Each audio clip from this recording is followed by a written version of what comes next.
Le decíamos que hay un equipo de la televisión pública en Nueva York en este momento justamente preparándose y haciendo ya la cobertura de lo que son estas elecciones y esperando los resultados del martes. Nuestro compañero Jorge Elías está en este momento justamente en piso con un invitado, con David Brooks, corresponsal en Estados Unidos del diario mexicano La Jornada. Hola a ambos, los saludamos desde Buenos Aires, desde TPN Internacional.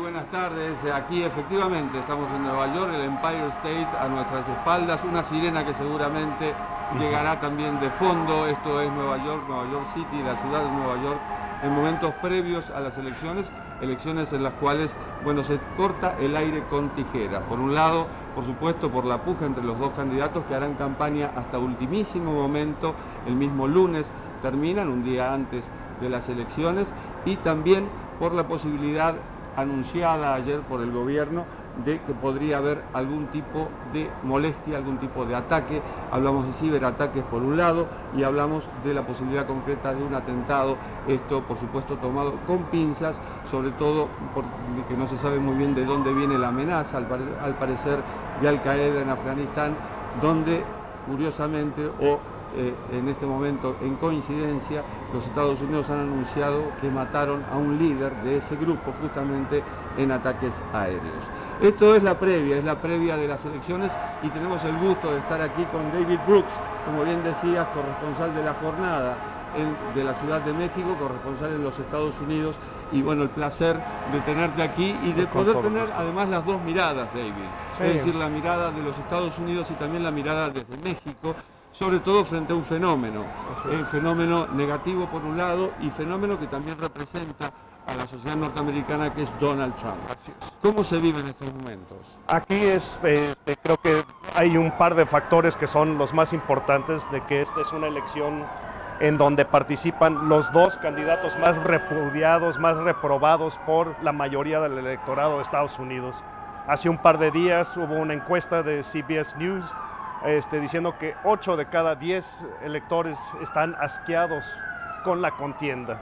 Entonces ese es uno de los factores. El otro factor es de que nunca ha llegado un candidato, le podemos decir insurgente, hasta la antesala de la Casa Blanca. Y ese es un nuevo fenómeno que también ha provocado a lo largo de esta contienda una crisis interna dentro del Partido Republicano. Lo podemos ver ahorita ya la recta final, donde la candidata demócrata Hillary Clinton está acompañada por el elenco mayor de su partido, mientras Donald Trump no tiene a nadie del elenco, de la cúpula de su partido. Hay mucho voluntario trabajando con Hillary, de hecho, y voluntarias en particular, que van y golpean las puertas de las casas y preguntan por quién vas a votar, y si de repente aparece una mujer tratan de convencerla porque será la primera vez en la historia que tengan una mujer presidenta. Así es, esa es la carta que están usando. A diferencia de las elecciones de 2008, en las cuales había también gran expectativa antes de que ganara Obama, y había un clima no parecido, pero sí enrarecido. En esta oportunidad se vota más en contra que a favor. Así es, no, exactamente lo que dan cuenta todas las encuestas, justo porque son los dos candidatos más reprobados por la opinión pública en la historia moderna del país. La gente está animada en las encuestas para votar en contra del otro. Entonces, y se ve en la propaganda de cada campaña, o sea, la mitad o a veces más es no sobre qué tan bueno soy yo, sino qué tamaño de amenaza representa la otra persona, el contrincante para el país y para el mundo y para la civilización humana. No hemos llegado a esas alturas donde la retórica es espeluznante. Es paradójico que Donald Trump de repente hable más que todo como hombre de negocio. Yo no soy político, dice. Sí. Y dice, no le crean a los expertos, es decir, a las encuestas, no le crean a los medios y no le crean a los políticos. Así es. ¿Y entonces a qué está jugando Donald Trump? Pues el problema es que tiene un eco entre la población, justo porque una de sus consignas es que el sistema está amañado, ¿no? Que hay trampa por todas partes. Y por eso está convocando a esa gente que hay un hartazgo en este país con ambas cúpulas políticas se ha visto, por ejemplo, el nivel de aprobación del trabajo del Congreso está a 15% de aprobación, 15%. Sí. ¿No? Entonces, pues él está explotando ese hartazgo y diciendo, bueno, ya que venga alguien de afuera, pero pues como multimillonario no sé qué tan de afuera sea. Hablando de afuera y aprovechando, por supuesto, tu condición de corresponsal de la jornada de México, ¿cómo se está viviendo en México? Pues México, Trump ha convertido a México en uno de los países más poderosos y una de las grandes amenazas al último superpoder, ¿no?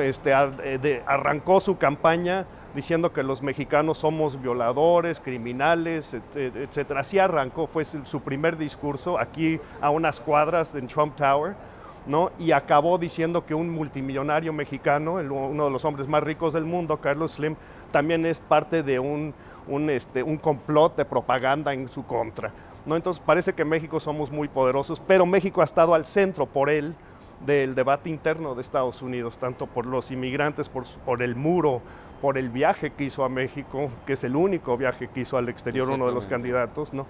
Etcétera. Entonces estamos en medio y en México hay gran tensión, angustia, incluso ya se está preparando planes de contingencia si es electo Trump, porque se espera un impacto económico brutal. Así está el patio, Inde, como se dice en España y como también se dice en México. Te damos pie, les damos pie para que charlen con David Brooks.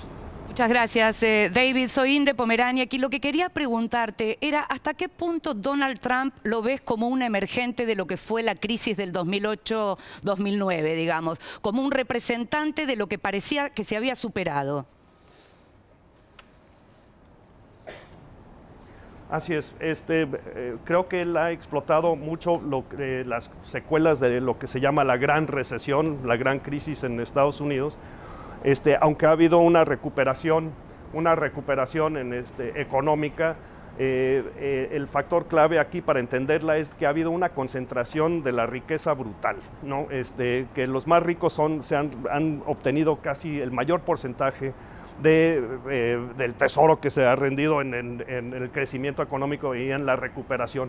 Por lo tanto, hay un sector enorme que tiene más que ver, que antecede el 2007, sino hasta son como unos 30 años, de un sector de trabajadores blancos que han perdido todo, incluyendo el llamado sueño americano.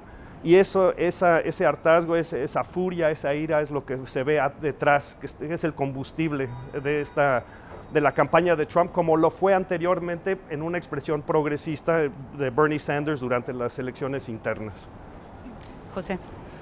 ¿Qué tal? Buen día, David. Te quería preguntar por una cuestión que circuló mucho en los últimos días y quería saber si ustedes tenían una percepción actualizada de esto allá en Estados Unidos, que es la posibilidad de que Trump denuncie fraude en caso de que no gane las elecciones, algo con lo que él amenazó en su momento, que después se retractó, pero de manera parcial.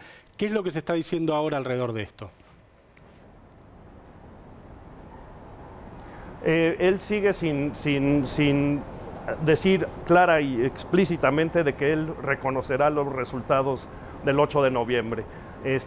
Siempre lo que agregó fue de que si él gana, sí lo reconocerá, ¿no? Entonces, sí, entonces él ha estado desde su inicio diciendo que este es un proceso tramposo, y donde existe la posibilidad de un gran fraude, incluso de que muertos van a votar, mexicanos van a votar, inmigrantes indocumentados, etcétera. Entonces él está alertando y nutriendo esto, y eso está provocando un temblor político, porque nunca un candidato de uno de los principales partidos se ha rehusado a decir que aceptará los resultados de una elección, y él sigue con eso. Le ha bajado un poquito ahorita porque se han apretado mucho esta contienda según las encuestas, pero eso sigue en pie como amenaza. Natalia. Sí, David, buenos días. Natalia Nievieski le habla desde aquí. Desde su experiencia estando allí y cubriendo años estos temas, ¿cómo se rearticula el sistema en los Estados Unidos? A mi entender, yo dudo de que si Trump gana las elecciones vaya a ocurrir un desastre. Eso pareció ocurrir con Ronald Reagan en los 80, que era un candidato por fuera totalmente del establishment y de lo convencional en la política. Y el mismo Bush, que parecía muy manso al llegar al poder, realmente produjo un cambio tremendo en la política internacional, sobre todo en los Estados Unidos, y dejó una gran crisis, de hecho, en lo económico. ¿Cómo se va articulando el sistema, gane quien gane allí? Esa es la pregunta que está en el aire. O sea, hay gente que dice que las instituciones, la estructura del sistema es suficientemente fuerte como para quien gane, la estructura se queda tal como está. Pero durante este último año ha habido una de las cosas que ha definido esta contienda son dos candidatos insurgentes dentro de cada uno de los partidos, con un apoyo tremendo, ¿no? Dentro de las bases de esos dos partidos. Era Bernie Sanders como el candidato que abiertamente decía que era socialista, ¿no? Y que llegó con un 46% de los delegados a la convención demócrata, y obviamente tenemos a Trump. Esas insurgencias son parte de un hartazgo, de una ira, de una cosa que se ha ido nutriendo durante 30 años de políticas económicas que han beneficiado a ciertos sectores. Nunca ha habido por ejemplo, una concentración de riqueza y una desigualdad económica de este tamaño desde 1928 en este país. Entonces lo que tenemos es que esto está burbujeando, ¿no? Digamos, y nadie sabe si esto es el fin del Partido Republicano, porque está enfrentado, pero a muerte, entre la cúpula y las filas de Donald Trump, pero también hay un cambio dentro del Partido Demócrata. Las implicaciones de eso nadie sabe, y hay especulación de todo, ¿no? De que nada cambia o de que todo ya es el fin de lo que hemos vivido en estas últimas décadas y se obliga a un cambio. ¿Qué tipo de cambio es ese? Es lo que alarma a mucha gente, sobre todo a la gente que está en las cúpulas políticas, ¿no? Porque no se sabe eso, y también vemos a Wall Street y los mercados también con esa incertidumbre, que es lo que más odian, es la incertidumbre, porque no se sabe qué va a suceder ahorita, ¿no? Y puede ser nada o puede ser todo, no se sabe, en eso estamos. David, justamente recién estábamos discutiendo acá en el piso esta cuestión de que el problema lo tiene el sistema político estadounidense con estos dos candidatos que tienen tanto rechazo uno y otro, inclusive con dificultades en sus propios partidos. A su criterio, ¿qué es lo que va a votar el ciudadano estadounidense? ¿Va a votar por sus partidos? ¿Va a votar por qué tipo de atracción pueden tener estos candidatos? En definitiva, ¿hacia dónde se encamina esa relación entre ciudadanos y sistema político o partidos políticos tradicionales en Estados Unidos?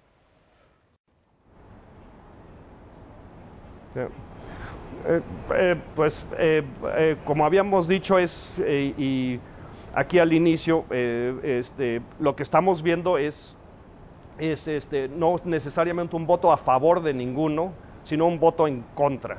Y eso es lo que es la característica más interesante de esta contienda, es de que ni uno ni el otro, el mensaje no es presentarse como el campeón de algo o invitar el voto a favor de uno, sino una y otra vez insistir que el otro representa una amenaza mortal al sistema, ¿no? Por lado de Trump ha dicho que habrá una crisis constitucional porque van a llevar a juicio a Hillary Clinton, ¿no? y que el sistema está amañado una y otra vez dice eso. El presidente de Hillary Clinton junto con el presidente Obama y con toda la esposa está diciendo que este señor no tiene las capacidades, no tiene la inteligencia para ocupar un puesto así, y que esto puede provocar una guerra, incluso una guerra nuclear, ¿no? O sea, todo ¿qué es la amenaza que representa el otro? Y eso es lo interesante de una de las cosas interesantes de esta contienda, es de que el electorado en todos los sondeos repite una y otra vez que rechaza a ambos. Nunca ha habido un momento donde ambos candidatos de los dos partidos principales sean reprobados por la mayoría del electorado. Les decía battleground, es decir, hay estados en los cuales todavía no ha habido una definición, esta es una realidad. Y otra realidad también, David, y aprovecho para preguntarte por lo que decías, ¿existe la posibilidad, en caso de que gane Hillary Clinton, de que una de las primeras medidas del Congreso sea un impeachment, es decir, un juicio político? Pues tenemos a un legislador federal que ya ha advertido desde antes de que sea electa que va a proceder hacia un impeachment. Todo depende otra vez de las otras elecciones, o sea, lo otro que está en juego es justo el Congreso y sobre todo la Cámara Alta, el Senado. Mucho depende, si llega Hillary, quién tiene el control del Senado sobre todo, ¿no? Para ver cómo se frena algunas de estas ataques contra ella, pero también cómo se implementa algunas de las promesas que ella ha hecho, ¿no? Si no, vamos a seguir con lo que se llama un gobierno dividido, donde no se puede hacer mucho. Exactamente. Lo último de campaña, lo que se está notando es que Donald Trump apunta al voto blanco, sí, mientras que Hillary está apuntando con sus discursos a las minorías. Así es. Es decir, va a los latinoamericanos, las mujeres, los asiáticos, los afroamericanos y demás. ¿Le alcanzará el tiempo? Ese es hasta ahorita lo que estamos viendo son dos fenómenos. Justo como tú dices, esa es la coalición Clinton, ¿no? Y lo que estamos viendo es que hasta ahora en los estados donde puede haber un voto adelantado, que los niveles del voto afroestadounidense están por debajo de los que alcanzó el primer presidente afroestadounidense, pero por el otro lado estamos viendo el fenómeno de que el voto latino en esos estados se está incrementando. De hecho, hay algunos que especulan que si Hillary Clinton es salvada sería por el voto, puede ser que el voto latino la salve, ¿no? Hubo más votos de demócratas registrados que de republicanos registrados. Y esto es lo que da el indicio de que en las encuestas existe la posibilidad, evidentemente, de que Hillary gane de este modo, es decir, con el voto registrado. Por supuesto, hasta el martes no se van a conocer los resultados, solamente se tiene este indicio, por eso en las últimas horas se dijo, bueno, Hillary está un 46.7% arriba de Donald Trump, que tendría un 45%. Igualmente es una elección muy, muy peleada. Sí, y también creo que parte en términos muy amplios, creo que lo que estamos viendo es una elección entre el viejo Estados Unidos y el nuevo Estados Unidos que está surgiendo, ¿no? Y esa coalición multirracial, multiétnica, con jóvenes, a la que le está apostando Hillary es el futuro. Pero esos jóvenes son los de Bernie Sanders. Ese es el gran problema para ella. Eso así es. O sea, la ironía es de que el precandidato más viejo entre todos fue el héroe de los jóvenes, fue el favorecido entre los republicanos el voto joven es el de Paul Ryan. Sí. Es el líder republicano más joven y es el líder del Congreso que ha dicho, bueno, apóyennos a nosotros, pero nosotros no vamos a hacer campaña por Donald Trump. Así es, exacto. Y ahí está la división entre los dos, dentro de cada uno de los partidos, justo. Y ahorita vamos a ver las consecuencias de eso, si hay un impacto o no. Entonces, bueno, todos estamos aquí a unas pocas horas ya. Todos pendientes, desde luego, de una elección que evidentemente es de las más peleadas, de las que tenemos memoria. Así es. Por lo menos en los últimos 20 años no hemos visto nada de esto, salvo, como decía, en lo de Barack Obama. ¿Cómo será el día después? El día después depende si el mundo puede respirar. Según los promotores, los que promueven a Hillary Clinton y gran parte de la cúpula estadounidense, incluyendo los republicanos, van a haber un gran respiro de alivio, ¿no? Porque ambas cúpulas no lo quieren ahí, ¿no? O por el otro lado, si gana Trump, todo es, nadie sabe nada. Pero el fenómeno Donald Trump no es algo nuevo, digamos. El fenómeno Donald Trump empezó con Pat Buchanan, ¿de acuerdo? Sí, en 96, claro. Siguió con Sarah Palin. Así es. Y hoy hablamos de Donald Trump. Es decir, el día después el fenómeno, este fenómeno, por llamarlo de algún modo, continúa. Así es. Inde, te damos pie para una pregunta, por supuesto. Justamente mencionaban recién el modo en que empieza a crujir el sistema y lo estamos viendo con esta elección. Y yo quería preguntarle a David si piensa que a partir de esta elección puede haber cambios, por ejemplo, en el sistema electoral, que efectivamente está siendo muy cuestionado porque ya sabemos que en Estados Unidos no se gana por el voto popular, ¿no? Así es.